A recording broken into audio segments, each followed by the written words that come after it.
Hello everybody, this is Kevin from Klotz Productions, and this is Game 3 of the mirror match of Black-Red Vampires between Jacob and Matt. Matt was on the play this game and used a Blackcleave Cliffs to cast a Pulse Tracker. Jacob then used a Marsh Flats to find himself a swamp and go down to 19, however he didn't make any plays for his first turn. Matt then attacked for 2 with his Pulse Tracker, taking Jacob down to 17, then post-combat he resolved a Bloodghast. Jacob then laid down a Dragonskull Summit and then resolved a Bloodghast of his own. For Matt's next turn, he started out by attacking with his Bloodghast and his Tracker for 4 damage, taking Jacob down to 13. Then post-combat, he resolved a second Bloodghast. Jacob attacked with his Bloodghast for 2, taking Matt down to 18. Jacob then laid down a second Summit and cast a Vampire Nighthawk. Matt used a lightning bolt to kill the Nighthawk and then attacked with his team for 6, taking Jacob down to 7 life. Then post-combat, Matt resolved a Kalastria Highborn. Jacob started his next turn by attacking with his Bloodghast, which Matt decided to take, going down to 16. He then kicked a Gatekeeper of Malakir post-combat, and Matt decided to sacrifice one of his Bloodghasts. Jacob then finished off his turn by laying down a third Dragonskull Summit and using it to cast a lightning bolt to kill Matt's Highborn. Matt then replaced his Highborn with another one and then attacked with his Bloodghast.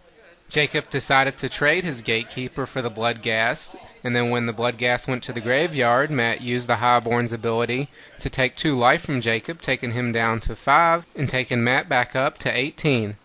Jacob then resolved a Highborn of his own, which he drew off the top. For his combat, he chose to attack with the Bloodghast again, which Matt took, going down to 16.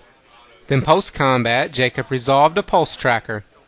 For Matt's next turn, he started off by casting the Cunning Spark Mage and using it to kill Jacob's Pulse Tracker. When the tracker went to the grave, Jacob used his Highborn to take 2 life from Matt, taking him back up to 7 and Matt down to 14. Matt then attacked with his Highborn for 2 damage, which Jacob decided to take, going back down to 5. For Jacob's next combat, he attacked with his Bloodghast and his Highborn, which Matt decided to take, taking him down to 10 life. Then post-combat, Jacob resolved a Vampire Hexmage. Matt started his next turn by using his Spark Mage to kill Jacob's Hexmage, so when it went to the graveyard, Jacob used his Highborn again to take 2 more life from Matt, making the life total 7 to 8. Matt then attacked with his Highborn and his Pulse Tracker, taking Jacob down to 3 life. Then post-combat, Matt laid down a Viscera Seer. He then used an Arc Trail to do 2 damage to Jacob's Highborn and 1 damage to his Bloodghast, killing them both. Jacob used his 1 available mana when the vampires went to the graveyard to take 2 more life from Matt, taking him back up to 5 and Matt down to 6. Jacob started his next turn by laying down a swamp and getting his Bloodghast back. He then attacked with his Bloodghast, which Matt decided to block with his Seer. However, before combat damage was dealt, he sacrificed the Seer to scry 1, but he left the card on the top of the library. Then post-combat, Jacob resolved a Skinrender and used it to kill Matt's Highborn. Matt then cast and kicked a Gatekeeper of Malakir, causing Jacob to sacrifice his Bloodghast. He then laid down a swamp and brought his 2 Bloodghasts back into play. He then attacked with the 2 Bloodghasts and the Pulse Tracker.